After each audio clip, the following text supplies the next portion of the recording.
నమస్కారం BTV news కి స్వాగతం. ఈనాటి ముఖ్యాంశాలు. ఏపీ మంత్రులతో CM Chandrababu lunch meet. Group 1 నిర్వహణలో జరిగిన అక్రమాలపై వైసీపీని నిలదీయాల్సిందేనన్న సీఎం చంద్రబాబు. లండన్ పర్యటన ముగించుకొని విజయవాడకు చేరుకున్న మంత్రి నారాయణ. రేపు సీఎం చంద్రబాబు చేతుల మీదుగా ప్రారంభం కానున్న సీడ్ యాక్సెస్ రోడ్డు ఏర్పాట్లను పరిశీలించిన మంత్రి.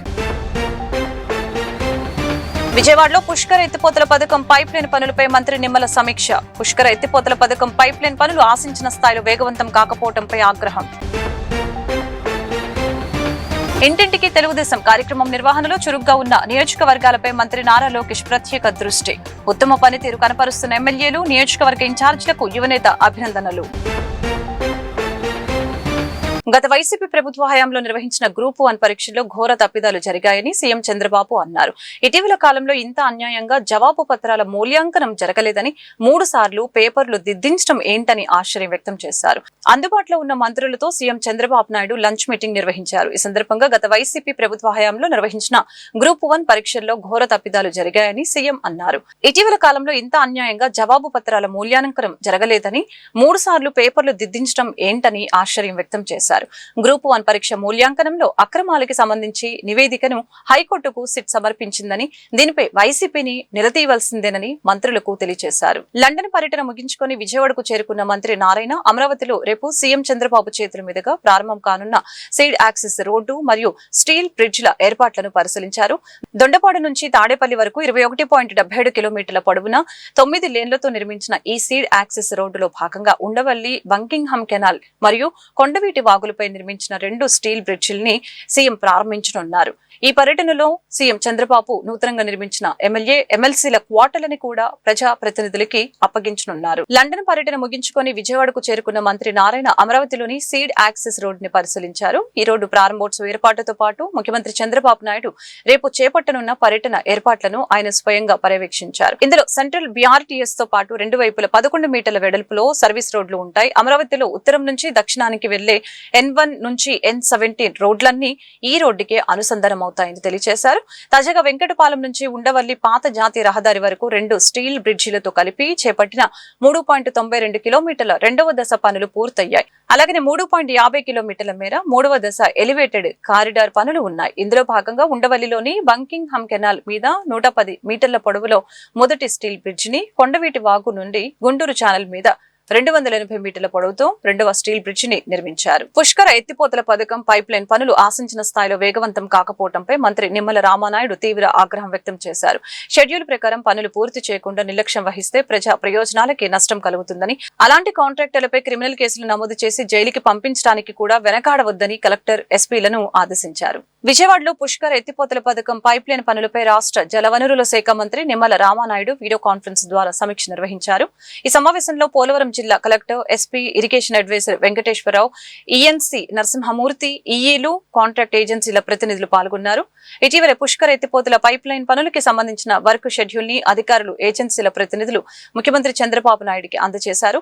షెడ్యూల్ ప్రకారం పనులు పూర్తి చేయకుండా నిర్లక్ష్యం వహిస్తే ప్రజా ప్రయోజనాలకి నష్టం కలుగుతుందని, అలాంటి కాంట్రాక్టర్లపై క్రిమినల్ కేసులు నమోదు చేసి జైలుకి పంపించడానికి కూడా వెనకాడవద్దని కలెక్టర్, ఎస్పీలను ఆదేశించడం జరిగింది. ఈ నెల చివరి నాటికి పోలవరం ఎడమ కాలువ ద్వారా అనకాపల్లి వరకు గోదావరి జలాలు విడుదల చేసేలాగా ఏర్పాట్లు జరుగుతున్నాయని మంత్రి నిమ్మల రామానాయుడు వెల్లడించారు. ఇంటింటికి తెలుగుదేశం 2 ఏళ్ల నమ్మకం, అభివృద్ధి, సంక్షేమం కార్యక్రమం నిర్వహణలో చురుగ్గా ముందంజలో ఉన్న నియోజకవర్గాలపై party working president Nara Lokesh ప్రత్యేకంగా దృష్టి సారించారు. ఉత్తమ పనితీరు కనపరుస్తున్న ఎమ్మెల్యేలు, నియోజకవర్గ ఇన్ఛార్జీల్ని యువనేత అభినందించారు. ఇదే స్ఫూర్తిని కొనసాగించాలని సూచించడం జరిగింది. కూటమి ప్రభుత్వం 2 ఏళ్ల పాలనలో చేపట్టిన అభివృద్ధి కార్యక్రమాలు, అమలు చేస్తున్న సంక్షేమ పథకాల ఫలాలని నేరుగా ప్రజల వద్దకు తీసుకువెళ్లే లక్ష్యంతో తెలుగుదేశం పార్టీ నిర్వహిస్తున్న ఇంటింటికి తెలుగుదేశం 2 ఏళ్ల నమ్మకం, అభివృద్ధి, సంక్షేమం కార్యక్రమం 16వ రోజు రాష్ట్ర వ్యాప్తంగా ఉత్సాహభరితంగా కొనసాగింది. ప్రతిరోజు 3 లక్షలకు పైగా కుటుంబాలను కలుస్తూ పార్టీ శ్రేణులు కార్యక్రమాన్ని వేగంగా ముందుకు తీసుకువెళ్తున్నారు. కూటమి ప్రభుత్వం చేపట్టిన ప్రజా సంక్షేమం, మౌలిక వసతుల అభివృద్ధి, యువతకు ఉపాధి అవకాశాల కల్పన, రైతు సంక్షేమం తదితర కార్యక్రమాలని ఇంటింటికి వెళ్లి ప్రజలకు వివరిస్తున్నారు. కార్యక్రమ నిర్వహణలో చురుగ్గా ముందంజలో ఉన్న నియోజకవర్గాలపై party working president Nara Lokesh ప్రత్యేకంగా దృష్టి దృష్టి సారిస్తున్నారు. ఉత్తమ పనితీరు కనపరుస్తున్న ఎమ్మెల్యేలు, నియోజకవర్గ ఇన్ఛార్జీల్ని యువనేత అభినందిస్తున్నారు. హెచ్ఐవిపై ఉన్న అపోహలు, వివక్షని తొలగించేందుకు ప్రభుత్వం, స్వచ్ఛంద సంస్థలు, మీడియా సమన్వయంతో యువత పనిచేయాలని వైద్య ఆరోగ్య శాఖ మంత్రి సత్యకుమార్ యాదవ్ సూచించారు.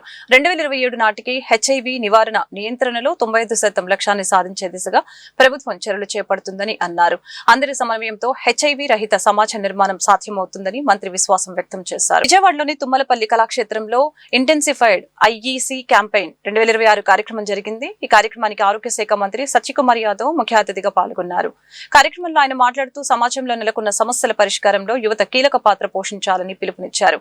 2027 నాటికి హెచ్ఐవి నివారణ, నియంత్రణలో 95% లక్ష్యాన్ని సాధించే దిశగా ప్రభుత్వం చర్యలు చేపడుతుందని, ఇందులో భాగంగానే సురక్ష డాష్ బోర్డుని ప్రారంభించినట్లు మంత్రి వెల్లడించడం జరిగింది.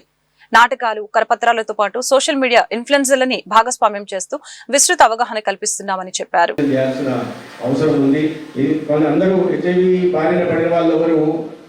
జీవితం అయిపోయింది అనుకోవడానికి లేదు. మీరు అందరిలాగా ఉండొచ్చు, అందరిలాగా సినిమా చూడొచ్చు, అందరిలాగా ఉద్యోగం చేసుకోవచ్చు, అందరిలాగా కుటుంబంతో గడపవచ్చు, అందరిలాగా పిల్లలకి భవిష్యత్తు నిర్మించవచ్చు, అందరిలాగా మనం కంటున్న కళల్ని సాకారం చేసుకోవచ్చు. కాబట్టి కించిత్ 1% కూడా దీని వ్యాధిని బారిన పడ్డాం, సమాజంలో మనం ఏమనుకుంటారో, లేదా మన జీవితం అయిపోయింది, కుటుంబ సభ్యులు తెలిస్తే అనుకుంటారో అనే భావనలోకి దయచేసి వెళ్ళొద్దని నేను సందర్భంగా తెలియజేస్తూ, ఖచ్చితంగా మనం సరైన చికిత్స ముందు పరీక్ష నిర్వహించుకుంటే తెలుస్తుంది. తెలిసిన తర్వాత కౌన్సిలింగ్ తీసుకోవడానికి ఐసీటీసీ సెంటర్లు ఉన్నాయి, లేదా ఎక్కడికి వెళ్ళినా ఏఆర్టీ ఉచితంగా ప్రభుత్వం అందిస్తూ ఉంది, అనేక సంస్థలు కూడా అందిస్తున్నాయి. మనం సరైన సమయంలో గుర్తించి సరైన సమయంలో దాన్ని చికిత్స తీసుకొని ఒక పోషకాహారం తీసుకుంటే ఖచ్చితంగా వైరల్ లోడ్ తగ్గుతుంది. ఆ వైరల్ లోడ్ తగ్గించే 99% ఏదైతే మనం సప్రెస్ చేసేది టార్గెట్ పెట్టుకున్నామో ఆ దిశగా కూడా వెళ్ళడానికి అవకాశం ఉంది. ప్రభుత్వం బాధ్యత, ఖచ్చితంగా ప్రభుత్వం బాధ్యత. ప్రభుత్వం మీరు ఉంటుంది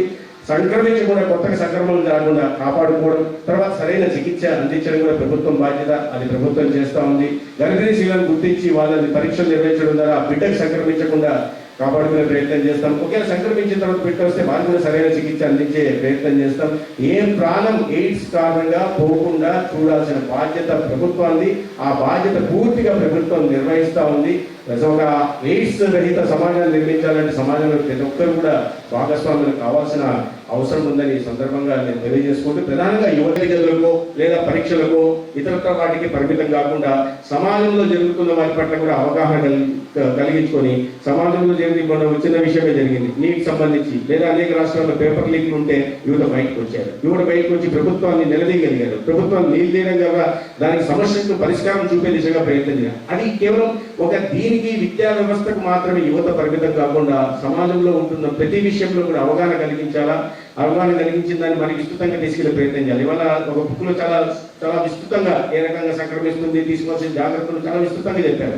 ఐఈసీ కార్యక్రమాలు కూడా పెద్ద ఎత్తున నిర్వహిస్తున్నాం. దాంట్లో భాగంగానే ఇవాళ మనం ఈ కార్యక్రమాన్ని నిర్వహిస్తున్నాం. ప్రజల దగ్గరికి వెళ్తున్నాం, అవగాహన కల్పిస్తున్నాం, లేదా నాటకాల ద్వారా చెప్పగలుగుతున్నాం, లేదా SMS ద్వారా చెప్పగలుగుతున్నాం, లేదా పోస్టర్లు అతికిస్తున్నాం, లేదా టీవీలో ప్రచారం చేస్తున్నాం, లేదా వాట్సాప్లు పంపించి దీని మీద అవగాహన కలిగించే ప్రయత్నం చేస్తున్నాం. ఇవాళ మారిన పరిస్థితుల్లో యువత చాలా వరకు కూడా ఈ సోషల్ మీడియా ఉంది కాబట్టి నేను ఇవాళ మా పీడి గారికి చెప్తున్నాను, ఈ సోషల్ మీడియా ఇన్ఫ్లుయెన్సర్స్ ఉన్నారో వాళ్ళని కూడా మనం దీంట్లో తీసుకురావాలి. తీసుకొచ్చి అవగాహన కలిగించే కార్యక్రమం లక్షల మంది వ్యూవర్షిప్ ఉంటుంది, లక్షల మంది. రాష్ట్ర పురాతత్వ శాఖ మరియు మ్యూజియంస్ కమిషనర్, సీనియర్ ఐఏఎస్ అధికారి రేవు ముత్యాలరాజు రాష్ట్ర పర్యటన, సాంస్కృతిక సినిమాటోగ్రఫీ శాఖ మంత్రి కందుల దుర్గేష్ ని సచివాలయంలో మర్యాదపూర్వకంగా కలిశారు. రాష్ట్రంలో చారిత్రక, పురావస్తు ఆధారాలు, మ్యూజియంల అభివృద్ధికి సంబంధించిన అంశాలపై ముత్యాలరాజుతో మంత్రి దుర్గేష్ చర్చించారు. మన సంస్కృతి, చరిత్ర ప్రసిద్ధిని చాటి చెప్పే పురాతన కళాఖండాలని సంరక్షించడంలో ఆర్కియాలజీ శాఖ మరింత క్రియాశీలకంగా వ్యవహరించాలని మంత్రి తెలిపారు. రాష్ట్ర పురాతత్వ శాఖ మరియు మ్యూజియంస్ కమిషనర్ గా బాధ్యతలు స్వీకరించిన అనంతరం సీనియర్ ఐఏఎస్ అధికారి రేవు ముత్యాలరాజు రాష్ట్ర పర్యాటక, సాంస్కృతిక సినిమాటోగ్రఫీ శాఖ మంత్రి కందుల దుర్గేష్ ను సచివాలయంలో మర్యాదపూర్వకంగా కలిశారు. ఆంధ్రప్రదేశ్ రాష్ట్రంలో ఉన్న ప్రాచీన పురావస్తు సంపదని, చారిత్రక కట్టడాలని, శాసనాలను భవిష్యత్తు తరాల కోసం భద్రపరిచి పరిరక్షించవలసిన బాధ్యత బాధ్యత తమపై ఉందని తెలిపారు. ఆంధ్రప్రదేశ్ రాష్ట్రంలో ఉన్న ప్రాచీన పురావస్తు సంపదను, చారిత్రక కట్టడాలని, శాసనాలను భవిష్యత్తు తరాల కోసం భద్రపరిచి పరిరక్షించవలసిన బాధ్యత తమపై ఉందని తెలియజేశారు. మంత్రి దుర్గేష్ సూచనలపై కమిషనర్ రేవు ముత్యాలరాజు స్పందిస్తూ రాష్ట్రంలోని పురావస్తు సంపద పరిరక్షణకి, మ్యూజియంల అభివృద్ధికి ప్రత్యేక కార్యాచరణతో ముందుకు సాగుతామని మంత్రి దుర్గేష్ కి వివరించారు. ఇంద్రకీలాద్రిపై కొలువు తీరిన శ్రీ దుర్గా మల్లేశ్వర స్వామి వారి దేవస్థానంలో నెల రోజుల పాటు అత్యంత వైభవంగా సాగిన ఆషాఢసార సమర్పణ మహోత్సవాలు భక్తి శ్రద్ధలతో ముగిశాయి. ఈ ముగింపు వేడుకల్లో భాగంగా ఆలయ సిబ్బంది సాంప్రదాయబద్ధంగా ఆషాఢసారను అందజేశారు. నెల రోజుల పాటు జరిగిన ఉత్సవాలని విజయవంతం చేయడంలో సిబ్బంది కృషి ఎంతో ఉందని, వారి కృషితోనే ఆలయం నెంబర్ 1 స్థానంలో నిలిచిందని చైర్మన్ మరియు ఈవో అభినందించారు. విజయవాడ ఇంద్రకీలాద్రిపై కొలువు తీరిన శ్రీ కనకదుర్గ అమ్మవారి ఆషాఢ మాస సార సమర్పణ మహోత్సవం ఆగస్టు 12, 2026 భక్తి శ్రద్ధలతో వైభవంగా ముగిసింది. అమ్మవారిని ఇంటి ఆడపడుచుగా భావించి నెల రోజుల పాటు నిర్వహించిన ఈ ఉత్సవాలలో భాగంగా అమావాస్య చివరి రోజున బుధవారం దేవస్థాన సిబ్బంది అందరూ కలిసి అమ్మవారికి ముగింపు సార సమర్పించారు. అలాగనే తెలుగు రాష్ట్రాల నుండి తరలి వచ్చిన పెద్ద సంఖ్యలోని మహిళా భక్తులు అమ్మవారికి సార సమర్పించి అర్చకుల చేతుల మీదుగా ఆశీర్వచనాలు, ప్రసాదాలు స్వీకరించడంతో ఈ ఆధ్యాత్మిక వేడుక మంగళప్రదంగా ముగిసింది.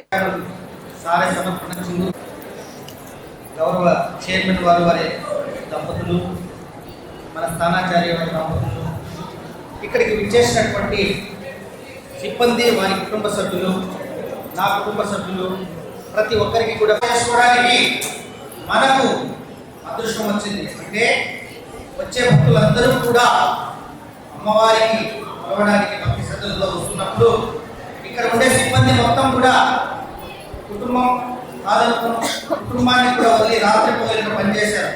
వాస్తవంగా వాళ్ళందరికీ కూడా శిరస్సు వచ్చి సెల్యూట్ చేస్తున్నాను. ఈ సందర్భంగా ముఖ్యంగా ఈ టెంపుల్ ప్రతి నెల మొదటి స్థానానికి రావడానికి దాదాపు 1 సంవత్సరం పాటు మా సిబ్బంది, నేను, మా స్థానాచార్య మరియు అర్చక సిబ్బంది, వాళ్ళందరూ కూడా శ్రమించాం.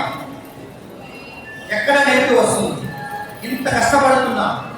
ప్రతి ఒక్కరూ శానిటేషన్ కానీ, సెక్యూరిటీ కానీ, ఇంజనీరింగ్ కానీ, ఇక్కడ ఉండే ప్రతి సిబ్బంది, ప్రతి వ్యవస్థ కూడా బాగా పనిచేస్తున్నాం. అయినా కానీ ఎందుకో 5వ ప్లేస్ 6వ ప్లేస్ పోతుందంటే చివరిగా ఫీడ్బ్యాక్స్ ఎందుకు అలా నెగిటివ్ వస్తున్నాయి, ఫీడ్బ్యాక్స్ మీద మొత్తం కూడా మనం కాన్సన్ట్రేట్ చేసాం.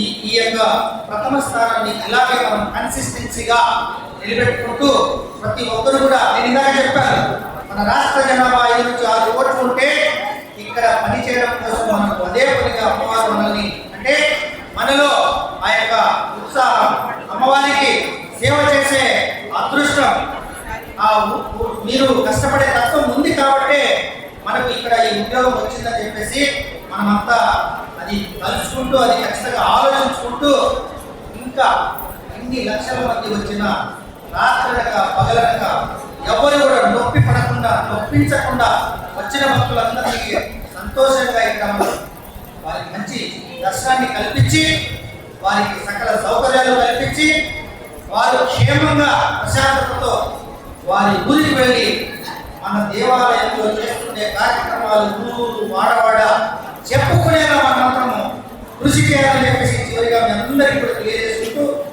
ఈ యూనిటీ, ఈ కార్యక్రమాలు ఏమైనా కానీ ఇలాగే ఉండి, మన కార్యక్రమం అయినా ఇతర కార్యక్రమాలైనా ఏ కార్యక్రమమైనా ఇలాగే మంచి స్ఫూర్తితో, పాజిటివ్ మోటివేషన్తో మనం స్పోర్టివ్గా తీసుకొని పనిచేస్తామని చెప్పేసి, పని చేస్తారని చెప్పేసి తెలియజేసుకుంటూ అందరికీ కూడా తెలిసి ఎన్టీఆర్ జిల్లాను గంజాయి రహిత జిల్లాగా తీర్చిదిద్దడంలో జిల్లా యంత్రాంగం, పోలీస్ శాఖ, వివిధ ప్రభుత్వ శాఖలు, స్వచ్ఛంద సంస్థలు సమన్వయంతో నిరంతరాయంగా కృషి చేసి గణనీయమైన ఫలితాలను సాధించామని జిల్లా collector doctor G. Lakshmisha, Vijayawada police commissioner SP Rajasekhar Babu తెలిపారు.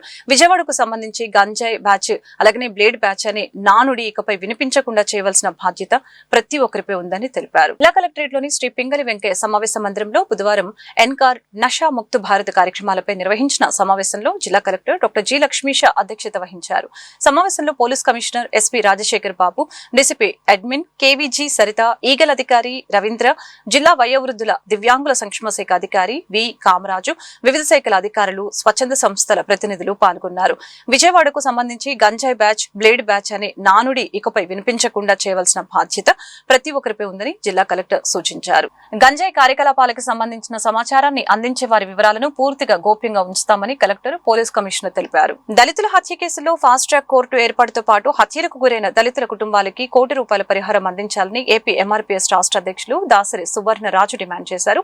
పెండింగ్ లో ఉన్న ఎస్సీ ఎస్టీ హత్య కేసులు, ఉద్యోగాలు, భూ సమస్యల్ని పరిష్కరించాలని అన్నారు. తమ డిమాండ్లను ఈ నెల 17 నుంచి ప్రారంభమయ్యే అసెంబ్లీ సమావేశాలు పూర్తయ్యేలోపు ప్రభుత్వం వెంటనే పరిష్కరించాలని, లేని పక్షంలో తమ పోరాటాన్ని ఉధృతం చేస్తామని హెచ్చరించారు. విజయవాడ ధర్నా చౌక్ లో ఏపీ ఎంఆర్పీఎస్ ఆధ్వర్యంలో ధర్నా పోరాట దీక్ష కార్యక్రమం నిర్వహించడం జరిగింది. ఈ సందర్భంగా ఏపీ ఎంఆర్పీఎస్ రాష్ట్ర అధ్యక్షులు దాసరి సువర్ణరాజు మీడియాతో మాట్లాడారు.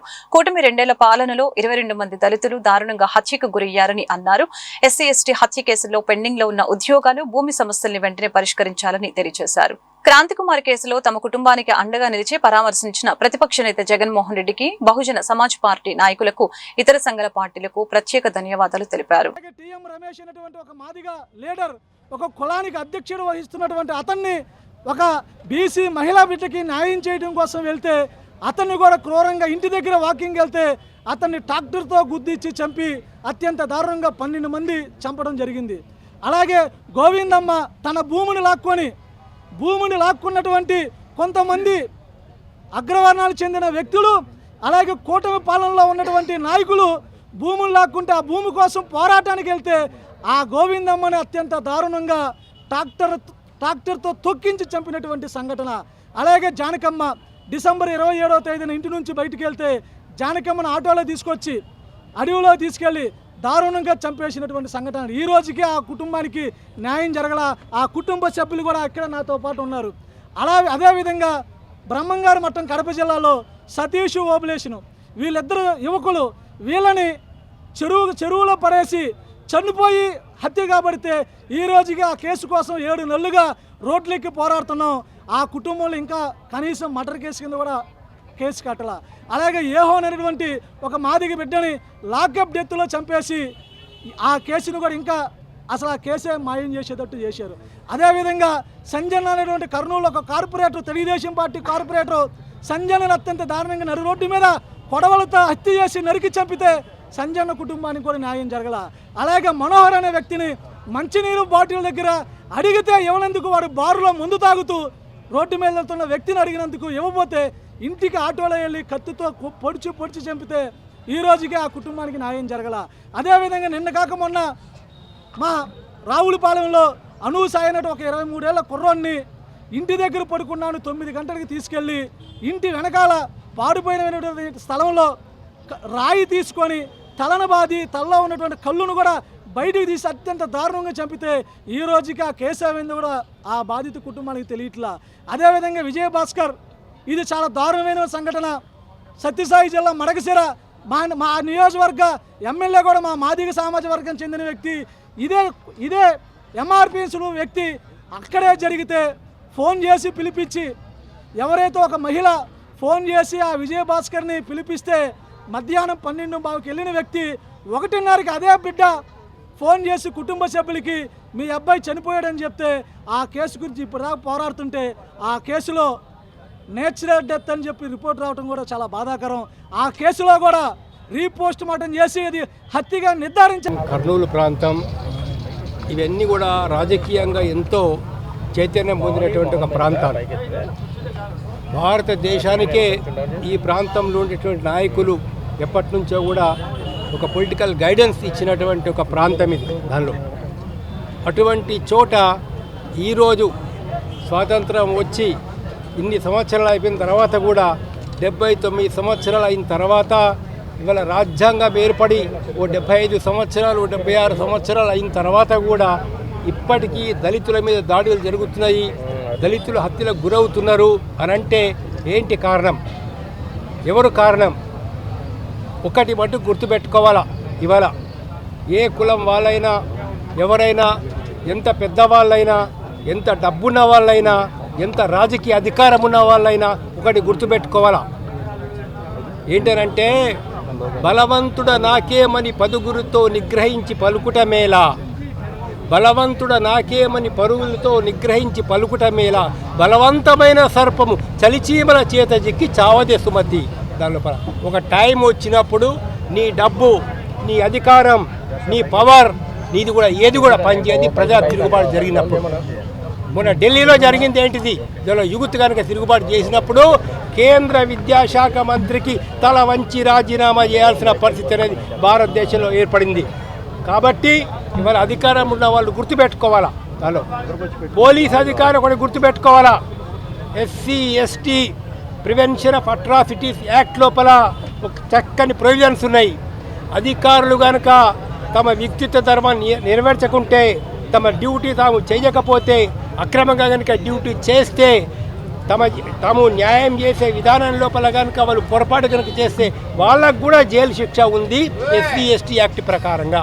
ఈ విషయం కూడా అధికారులు గుర్తుపెట్టుకోవాలి. పోలీస్ అధికారులు ఇవాళ రాష్ట్ర ముఖ్యమంత్రితో, రాష్ట్ర డీజీపీతో మేము ఒక విజ్ఞప్తి చేస్తున్నాం.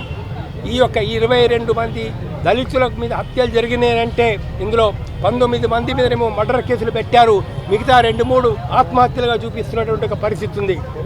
దీని మీద ఒక డిఐజీ లెవెల్ ఆఫీసర్తో, ఒక డీజీపీ లెవెల్ ఆఫీసర్ తోటి ఒక టీం ఏర్పాటు చేసి ఈ మొత్తం 22 కేసులను క్షుణ్ణంగా మీరు ఎంక్వైరీ చేయించండి. మొదటి నుంచి కూడా ఏమి జరిగింది, ఎఫ్ఐఆర్ సరిగ్గా ఇష్యూ చేశారా, సాక్షుల్ని సరిగ్గా వార్తలు ముగించే ముందు ముఖ్యాంశాలు మరొకసారి.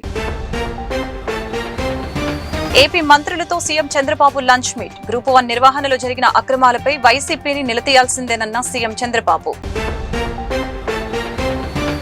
లండన్ పర్యటన ముగించుకొని విజయవాడకు చేరుకున్న మంత్రి నారాయణ. రేపు సీఎం చంద్రబాబు చేతుల మీదుగా ప్రారంభం కానున్న సీడ్ యాక్సెస్ రోడ్డు ఏర్పాట్లను పరిశీలించిన మంత్రి. విజయవాడలో పుష్కర ఎత్తిపోతల పథకం పైప్ లైన్ పనులపై మంత్రి నిమ్మల సమీక్ష. పుష్కర ఎత్తిపోతల పథకం పైప్ లైన్ పనులు ఆశించిన స్థాయిలో వేగవంతం కాకపోవడంపై ఆగ్రహం. ఇంటింటికి తెలుగుదేశం కార్యక్రమం నిర్వహణలో చురుగ్గా ఉన్న నియోజకవర్గాలపై మంత్రి నారా లోకేష్ ప్రత్యేక దృష్టి. ఉత్తమ పనితీరు కనపరుస్తున్న ఎమ్మెల్యేలు, నియోజకవర్గ ఇన్ఛార్జీలకు యువనేత అభినందనలు. ఈ వార్తలు ఇంతటితో సమాప్తం. మరొక బులెటిన్ మళ్ళీ కలుద్దాం. నమస్కారం.